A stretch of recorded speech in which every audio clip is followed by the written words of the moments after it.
특히나 아니 우럭은 그렇다 치고 먼 바다에서 잡히는 갈치, 고등어, 삼치 이런 건 어쩔 건데 라는 또 우려의 목소리 내지 비판의 목소리가 야당 일각에서도 나오고 있는데요.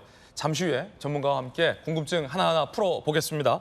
먼저 우리 정부의 국무조정실에서는 IAEA의 입장을 존중하겠다라는 입장을 냈습니다. 들어보시죠. IAEA가 국제적으로 합의된 권위 있는 기관이기 때문에 존중한다는 정부의 기본 입장은 그 전부터 말씀을 드려왔었고 IAEA 보고서에 대한 심층 분석한 내용도 같이 설명을 드릴 거기 때문에 조금만 좀 기다려 주시면 좋겠습니다. 자, 일본에서는 한일 회담을 통해서 대한민국의 신뢰를 얻겠다라는 방침입니다. 함께 보시죠. 자, 오염수 여름 방류는 변경 없다라는 기조 속에 일본 총리가 이달 11일에서 12일 직접 대통령에게 설명하는 방안을 추진할 것이다라는 얘기도 나오고 있습니다. 이웃 국가, 특히 이 대한민국의 신뢰를 얻겠다라는 일본 총리의 입장이 강한 것으로 분위기는 전해지고 있습니다. IAEA 최종 보고서 결과 일본이 알프스라는 정화 장치를 통해서 정화된 오염수를 방류하면 인체에는 무해할 정도의 아주 안전한 수치로 드러났습니다.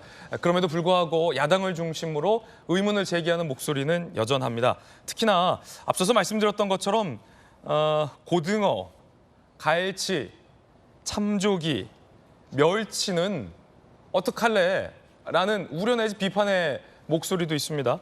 우동식 국립수산과학원 원장이 이에 대해서 입장을 밝혔습니다. 고등어, 갈치, 참조기, 멸치, 대한민국 국민들이 사랑하는 생선이기 때문에 안전할까? 입장 들어보시죠. 산란장과 서식지가 달라 먼 거리를 이동하며 사는 회유성 어종도 있습니다. 대중성 어종인 고등어, 갈치, 참조기, 멸치 등이 이에 해당한다고 할 수 있습니다. 연안 정착성 어종은 일본산이 국내에 건너올 수가 없습니다. 또한 회유성 어종의 경우에도 일본의 태평양산 어종들과는 산란장과 서식지가 분리되어 우리나라에 유입되지 않는다고.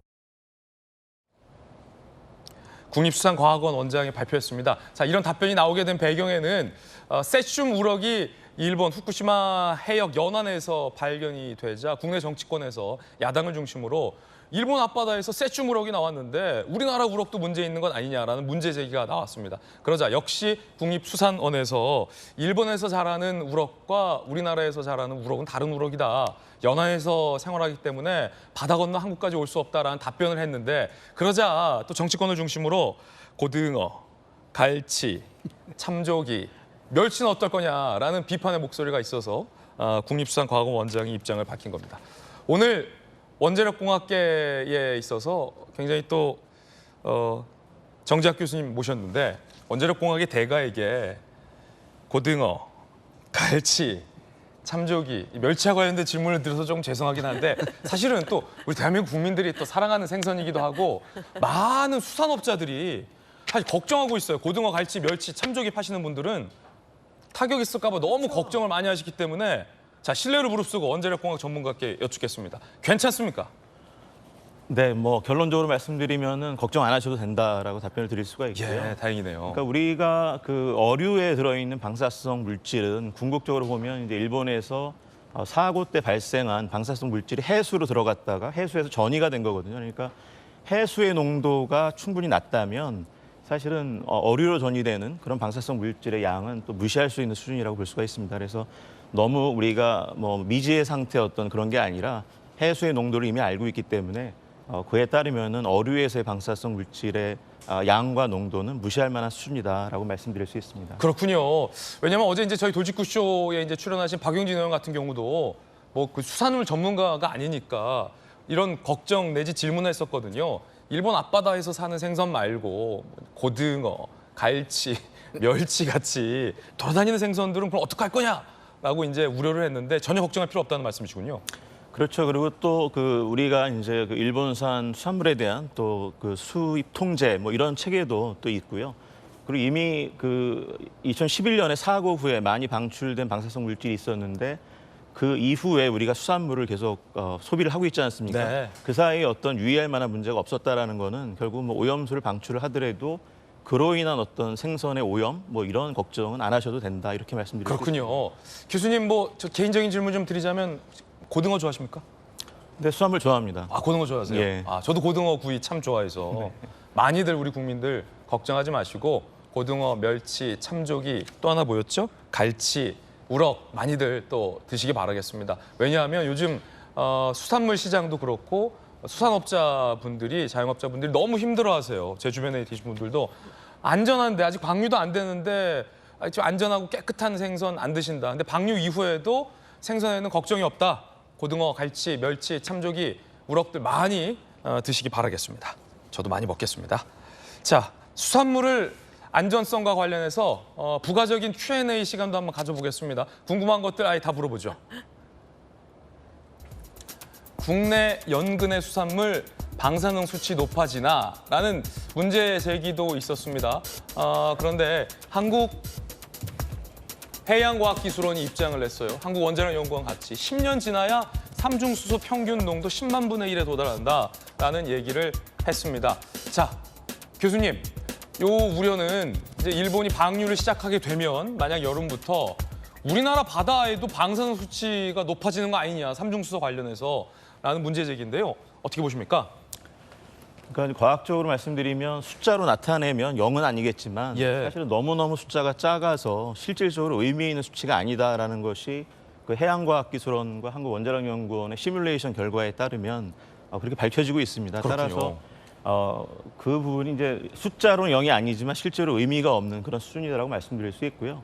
특히 사고 직후에 많은 양이 방출이 된 이후에도 우리나라 해역 주변에서 어떤 방사성 물질의 농도 증가는 거의 확인되지 않았기 때문에 이번 오염수를 해양으로 방출을 하더라도 그로 인한 유의할 만한 그런 우리 해역 주변에서의 방사성 핵종 농도의 증가는 예상되지 않습니다. 그렇군요. 자, 두 번째 Q&A 질문도 보겠습니다. 많은 국민들이 또 우려하시고 궁금해하시는 질문들로만 모아봤습니다. 일본 식품 국내 수입되면 방사능 노출되냐? 해양수산부는 입장을 냈어요. 현재 후쿠시마 등 8개 현 수산물 수입 금지다. 통관 사례는 없다라고 밝히고 있습니다. 세 번째 질문입니다. 극소량이어도 계속 노출되면 위험하지 않냐? 서울대 핵의학과의 강건욱 교수는 6천억 년 지나야 1년치 허용량 한도를 채운다라는 입장이 동아일보에 보도되기도 했는데 정재학 교수님, 그래도 좀 걱정되잖아요. 어떻게 보십니까? 저희가 그 기준으로 사용하고 있는 그런 수치가 이제 방사선량입니다. 이제 방사선량은 우리가 한번 이렇게 방사선에 노출된 그거를 따지는 게 아니라 예를 들어서 우리가 방사성 핵종으로 오염된 음식물을 섭취한다라고 하면 성인의 경우에는 그 해에 받는 영향뿐 아니라 50년, 그러니까 평생 받는 영향을 누적해서 우리가 나타내는 거죠. 그래서 우리가 1mSv 뭐 0.01mSv 하는 이야기는 고해 받는 선량만 이야기하는 것이 아니고요. 그 섭취한 사람이 평생 동안 받을 영향을 모두 한 번에 고려를 하는 것입니다. 그래서 아까 나온 대로 누적되는 영향 때문에 문제가 된다. 이거는 기준치를 만족한다라고 하면은 유효한 그런 이야기가 아니다라고 말씀드릴 수 있습니다. 그렇군요. 자, 전문가와 함께 궁금증 풀어가고 있습니다. 자, 민주당의 전용기 의원 나오셨는데, 네. 아까 이제 가장 또 국민들이 걱정하고 어종의 어떤 오염 문제를 많이들 걱정하고 있어요. 고등어, 갈치, 참조기, 멸치 뭐 괜찮다. 많은 전문가들 이런 입장도 나오고 있는데, 자, 야당에서는 어떻게 보십니까? 민주당에서는. 영향이 전혀 없다라고 했다면 문제가 없었겠죠. 그러나 IAEA에서도 밝히고 있다시피 미미하다라고 하는 것은 결국에는 영향이 어느 정도 있다라는 것이죠. 저는 우리 지금 TV를 보고 있는 시청자들한테 한번 질문을 드리고 싶은데 네네. 우리가 삼겹살을 먹을 때 탄 부분 먹습니까? 삼겹살 굽다가 많이 타면 그거 먹으면 암 걸린다 해가지고 안 먹지 않습니까? 이거는 심리적인 문제인 거예요. 우리가 삼겹살을 탄 부분을 암 걸릴까 봐 안 먹는데 그 과학적으로 암 걸리려면 6톤을 먹어야 된답니다. 엄청 많은 양의 탄 부분을 먹어야 이 암에 걸릴 수 있는, 암의 직격탄을 맞을 수 있는 그런 상황이 되는 건데 우리 탄 부분 안 먹지 않습니까? 그런 식으로 사실 우리 어민들은 어떠한 영향으로라도 영향을 미칠 수밖에 없는 그런 상황이다라는 겁니다. 결국에는 후쿠시마 오염수가 방류되면 결국에는 바다에는 많은 양의 뭐 삼중수소라든지 이런 방사능 물질들이 유입이 될 것이고 그걸 보는 국민들은 당연히 불안할 수밖에 없는 것이에요. 아무리 미비하다 하더라도 이걸 먹었을 때 내가 미래에 잘못될 수 있다는 생각을 가지게 된다면 이거는 자연스럽게 멀어질 수밖에 없는 것이죠. 그러니까 좀 미래지향적으로도 봐도 뭐 지향적이 아니라도 봐도 결국에는 이 수산물을 기피할 수밖에 없는 상황이 온다라는 겁니다. 그렇다면 우리 정부는 어떻게 해야 되느냐? 미비하기 때문에 과학적으로 안정됐으니까 여러분 어민들 이거 뭐 사 드세요, 수산물 드세요 이런 식으로 얘기해서는 안 된다는 겁니다. 미비할지언정 문제가 있다고 한다면 일본에다가 이거 방류하면 안 됩니다라고 지속적으로 요구를 해야 된다는 거예요. 아무리 작은 영향이라 하더라도 결국에는 영향을 미칠 수 있는 것이고 지난번에 방송에서도 우리 그 국민의힘 많은 패널분께서 말씀 주셨는데 찬성하는 뭐 반대하는 과학자가 어디 있냐? 찬성하는 과학자는 많이 봤는데 반대하는 과학자 어디 있느냐 많이 하는데 보건학 교수들은 대부분 반대하고 있습니다. 사실 우리가 한 가지만 더 생각을 해보면 그 임산부는 엑스레이도 못 찍게 합니다. 엑스레이 찍기 전에 임산부는 태아한테 영향을 미칠 수 있기 때문에 엑스레이를 찍지 마세요라고 권유한다는 거죠. 그게 방사능 영향이 아무리 미비하다는 걸 알고 있지만 혹시 모를 영향 때문에 하지 말라고 하는 건데 후쿠시마 오염수는 안전하다고 정부에서 이렇게 대대적으로 홍보를 해버리면 되냐는 거죠. 그래서 해당 문제에 대해서는 우리 국민에게 조금이라도 영향을 미칠 수 있고 IAEA가 미비하다고는 하지만 단 1%의 영향이라도 있다 한다면 정부는 일본 정부에다가 본들이 반감기를 걸칠 수 있는 안정성을 100% 담보할 수 있는 방법을 써라라고 이야기를 해야 되는 것이지 우리 국민을 보고 이거 안전합니다, 괜찮습니다 이렇게 얘기해서는 안 된다는 겁니다. 그런 측면에서 저희가 반발하는 겁니다. 민주당은 방류 자체를 또 반대하고 있는 입장이고 정부가 방류 반대 입장을 일본에게 밝혀야 된다라는 입장입니다. 전용기 의원 의견 들었습니다. 탄 삼겹살, 임산부 엑스레이라는 비유도 들어봤습니다. 김우식 교수님 어떻게 보십니까? 전용기 의원이 말씀 잘하셨다고 봅니다. 삼겹살 먹을 때 검게 타 있으면 잘 안 먹으려고 하죠. 그래서 삼겹살 자체를 안 먹습니까? 비유가 아주 좋은 것 같습니다. 비유가 부족한 거죠. 삼겹살을 먹지 말라고 지금 주장하는 게 민주당이고 IAEA와 우리 윤석열 정부는 삼겹살에 새까맣게 탄 이 탄 부분이 조금 위험할 수 있다고 한다면 이분은 어떻게 정화시킬 것인가, 이분은 어떻게 방류할 때 조심할 것인가, 이 수치를 어떻게 낮출 것인가에 대한 과학적 검증을 해보겠다는 거예요. 그러니까 저는 전용기 의원이 말씀하신 것처럼 민주당도 저렇게 좀 생산적인 논의를 했으면 좋겠어요. 그러니까 지금 IAEA의 검증 하에서 일본 도쿄전력이 방류를 하게 되는데 방류할 때 그 미미한 영향이라도 있다고 한다면 이 위험성을 잘 알리고 그 미미한 영향력을 어떻게 하면 더 낮출 수 있는가에 대해서 과학자들이 또 핵 원자력 기구인 IAEA, 그다음에 IAEA가 할 수 있는 중요한 게 원자력의 안전 표준을 만들고 규제하는 기관이잖아요, 국제적으로. 거기에서 좀 더 강화시켜 달라. 그리고 도쿄전력이 요구할 수 있는 여러 가지 수치라든지 여러 가지 개선 사항을 요구해 주면 좋겠다는 겁니다. 그러면 정부도 그걸 대신해서 도쿄전력이나 일본 정부에 주장을 할 수 있다고 봅니다. 그런데 민주당은 뭐였습니까? 아예 삼겹살을 먹으면 안 된다. 삼겹살은 우리가 식당에다 독국물 푸는 거다. 우물에 독국물이 풀었다고 이재명 대표가 이야기하지 않습니까? 그렇게 말하니까 삼겹살을 먹는 많은 사람들이 이 탄 것 때문에 삼겹살 안 먹어야 되나? 망하게 되는 거예요. 저는 그 부분에 대한 이야기를 하는 것이고요.